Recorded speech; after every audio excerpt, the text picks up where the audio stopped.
शिव पुराण में वर्णित है सावन मास का महत्व और उपाय।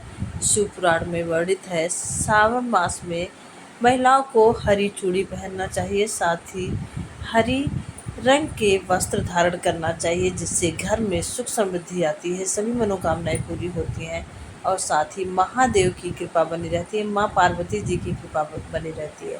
तो शिव पुराण में वर्णित पूज्य गुरु बताए गए इस उपाय का श्रवण करें और उपाय करके अपने जीवन में सुख समृद्धि पाएं, साथ ही महादेव की कृपा मिलती है, माँ पार्वती जी का आशीर्वाद निकल भी गया, 2 दिन आपके छूट भी गए, कोई दिक्कत की बात नहीं।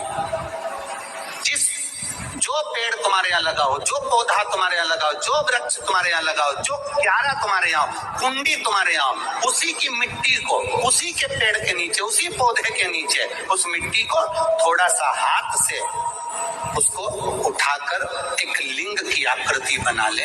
उसमें जलाधारी बनाने की जरूरत नहीं, केवल लिंग की आकृति बनाकर उसी की पूजन वहीं कर पानी चढ़ाकर 15 से 20 मिनट बाद अपना काम करने के बाद उसी मिट्टी में विसर्जन कर दें, अपनी कामना कर देव अधिदेव महादेव 2 महीने के बाद क्या देगा ये वही जान सकता है। सोमवार के दिन तो मेरे मंदिर के दरवाजे पर चौखट पर बैठ जाना, और दूसरा प्रतिदिन शाम के समय पर तो बेलपत्री के पेड़ के नीचे बैठ जाना। जो तेरी बेल वृक्ष के नीचे सेवा करने आए, जो शंकर जी के मंदिर में सोमवार को जल चढ़ाने आए, उसका जो पात्र जल चढ़ाकर जब वो घर लेकर जाए, उसके पीछे पीछे पात्र के पीछे पीछे तू जाना और उसके घर में लक्ष्मी का भंडार भरकर। लक्ष्मी बेलपत्र के वृक्ष के नीचे तू विराजमान हो जा।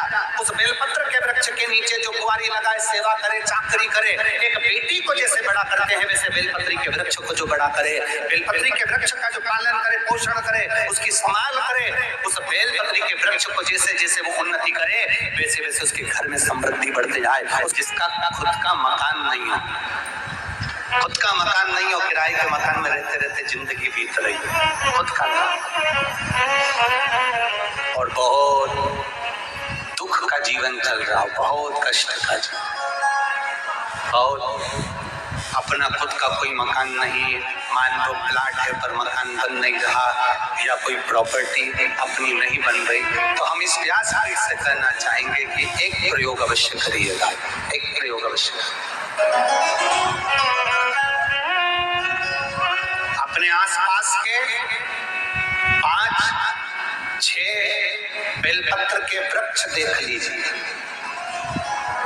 अपने आसपास के नजदीक के 5-6 बेलपत्र के बड़े बड़े वृक्ष देख लो या छोटे वृक्ष देख लो, उन 5-6 वृक्ष को धीरे धीरे उनकी सेवा करना प्रारंभ करो, उन वृक्षों को बड़ा करना प्रारंभ करो, उन वृक्ष के नीचे सफाई करना प्रारंभ करो, उन वृक्ष को जल देना प्रारंभ करो, उन वृक्ष को आप खाद देना प्रारंभ करो, उन वृक्ष की सेवा संभाल करना प्रारंभ कर दो, उस वृक्ष के नीचे बुआरी काटना प्रारंभ कर दो, झाड़ू लगाना प्रारंभ कर दो, उस वृक्ष के नीचे सफाई करना प्रारंभ कर दो, उस बेलपत्री के 5-6-7 वृक्ष को आप गोद ले लो।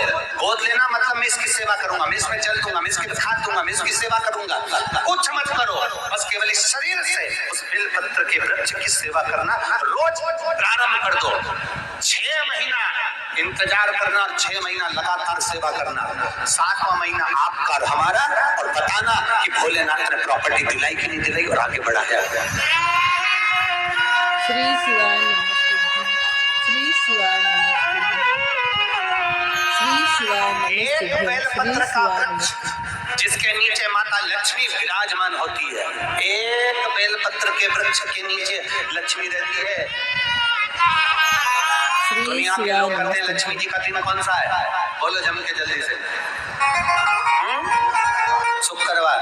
दुनिया के लोग कहते हैं लक्ष्मी जी का दिन शुक्रवार है, और माता लक्ष्मी से पूछा जाए कि तुम्हारी माता ख्याति देवी नारायण भगवान के साथ तुम्हारी शादी नहीं कर रही थी, शंकर को लक्ष्मी दे रही थी।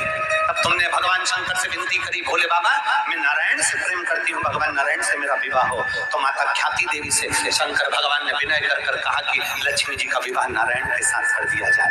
भगवान नारायण के साथ जब लक्ष्मी जी का विवाह हो गया, तब लक्ष्मी जी हाथ जोड़कर बोलती हैं, बाबा मेरा विवाह नारायण के साथ हो गया और मैं आपके चरणों की सेवा करना चाहती हूँ। बाबा आप कृपा करिए कि मैं क्या करूँ आपके लिए। शंकर भगवान कहते हैं, लक्ष्मी बस दो चीजें कर दे। एक, सोमवार के दिन तो मेरे मंदिर के दरवाजे पर चौखट पर बैठ जाना, और दूसरा प्रतिदिन शाम के समय पर तो बेलपत्री के पेड़ के नीचे बैठ जाना। जो तेरी बेल वृक्ष के नीचे सेवा करने आए, जो शंकर जी के मंदिर में सोमवार को जल चढ़ाने आए, उसका जो पात्र जल चढ़ाकर जब वो घर लेकर जाए, उसके पीछे पीछे पात्र के पीछे पीछे तू जाना और उसके घर में लक्ष्मी का भंडार भरकर। श्री शिवाय नमः। श्री शिवाय के नीचे तू विराजमान हो जा। उस बेलपत्र के वृक्ष के नीचे जो कुंवारी लगाए, सेवा करे, चाकरी करे, एक बेटी को जैसे बड़ा करते हैं वैसे बेलपत्री के वृक्ष को जो बड़ा करे, बेलपत्री के वृक्ष का जो पालन करे, पोषण करे, उसकी संभाल करे, उस बेलपत्री के वृक्ष को जैसे जैसे वो उन्नति करे, वैसे वैसे उसके घर में समृद्धि बढ़ते जाए, उसके घर में वैभव बढ़ते जाए। ये शंकर भगवान माता लक्ष्मी से करे, भगवान शिव माता लक्ष्मी से करे। तो भस्म अगर शिव के मंदिर में भस्म मिल जाए, शंकर पर चढ़ी हुई भस्म अगर मिल जाए तो, और अगर भस्म ना मिले ना, तो शंकर के जो शंकर भगवान का जो शिवलिंग है, शिवलिंग के आसपास में जो जलाधारी है, यहाँ अगर भस्म ना मिले तो इस जलाधारी पर अपना हाथ स्पर्श कर कर अपने तन पर उसको लगाकर जरूर। एक शंकर पर चढ़ा हुआ जल, दूसरे नंबर पर है शंकर पर चढ़ी हुई भस्म। ये दो स्पर्श जरूर। श्री शिवाय नमस्ते। श्री शिवाय बड़ा सुंदर चरित्र आता है। श्री शिवाय नमस्ते। मुझे ये तकलीफ है पिताजी, मुझे ये कष्ट है, रज को अपने मस्तक पर जरूर लगाओ, क्योंकि शिव हिला शंकर जी पे चढ़ा हुआ, जम के बोलो जल अवश्य लेकर आओ, क्योंकि जब तुम जल लेकर आते हो, पात्र लेकर आते हो, तो मेरा महादेव लक्ष्मी जी को तुम्हारे पीछे पीछे तुम्हारे घर तक भेज देगा। खड़ी हुई बेलपत्र मत खाओ, लोग कहेंगे शंकर पर चढ़ा हुआ ये मत खाओ। हम इस व्यास से निवेदन करना चाहेंगे कि आप अगर दिल रखकर अपने बाबा से कहोगे ना, तो बाबा पर चढ़ा हुआ जो जल है ना, वो जल साधारण नहीं रहता। मेरा भोलेनाथ जब दुनिया को अमृत देता है तो तुमको भी अमृत दे देता है। श्री शिवाय नमस्ते। पहले नंबर पर शंकर की कथा और अपने अंदर विश्वास कि मेरे महादेव की मैंने कथा सुनी है, अब मैं भटकूंगी नहीं। सारी दुनिया में मैंने ठोकर खा ली, अब कहीं ठोकर नहीं खाऊंगी, अब तो दरवाजे पर महादेव के जाऊंगी, बाकी दूसरा कथा में बैठी हूँ बाबा के इस रज को, ये रज नहीं है, ये धूल नहीं है, ये मेरे बाबा के कैलाश 12 ज्योतिर्लिंग का चंदन है, इसको मस्तक चढ़ाऊंगे अपने हृदय से। लाते हो आप लोग? हाथ उठाओ जरा, बहुत बढ़िया, प्रणाम सभी को नमन। 2 बूंद जल लेकर आओ, अल्लाह नहीं पियो तो उस जल को अपने घर में छींच दो।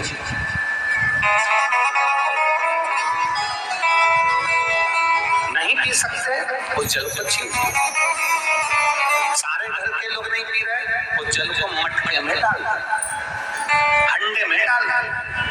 2 बूंद जल हंडे में डाला, सब पी गए। आपको अलग अलग किसी को देने की जरूरत नहीं पड़ती।